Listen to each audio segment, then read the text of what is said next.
De la Côte d'Ivoire, qu'est-ce que tu as pensé de l'élimination des éléphants à la Coupe du Monde?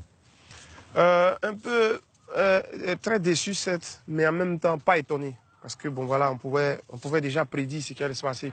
Attention, il a vu le deuxième but de Marocain. C'est Mehdi Benatia, le capitaine, qui vient crucifier la Côte d'Ivoire sur ce tournoi où ils étaient complètement absents. Incroyable, incroyable scénario. Vu que j'ai fait partie de cette équipe, que je connais plus ou moins les dirigeants et je connais un peu l'atmosphère qui est autour de l'équipe nationale, j'étais déjà en alerte, je savais que ça allait y arriver.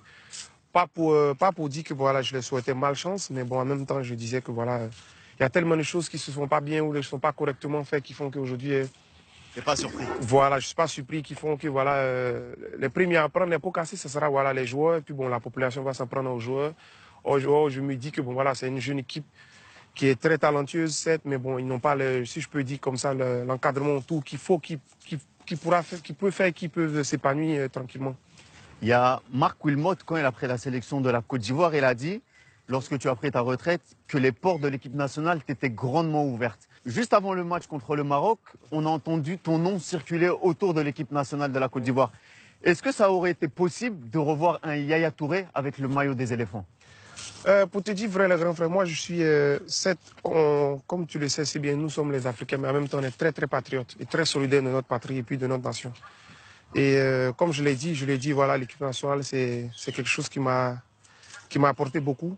Et puis bon voilà, ça va toujours être un plaisir de revenir, mais bon, dans quelles conditions? Parce que je ne vais pas venir dans des conditions où voilà, on essaie de me brouiller les pistes, ou on essaie de mettre le bâton dans les roues. J'ai eu un gros malentendu avec les dirigeants, où on ne s'était pas entendu clairement, c'est-à-dire moi, pour mon idée, quand on va au pays, parce que bon voilà, ça fait combien d'années que je vis en Europe, et quand je vois ça et je vois nos dirigeants venir toujours en Europe et qui partent voir certains dirigeants européens pour poser des questions, pour demander comment il faut faire avancer les choses, ils ont des discussions très intéressantes avec ces Européens-là, et quand en retour ils repartent au pays ou ils repartent dans notre continent, ils ont d'autres idées.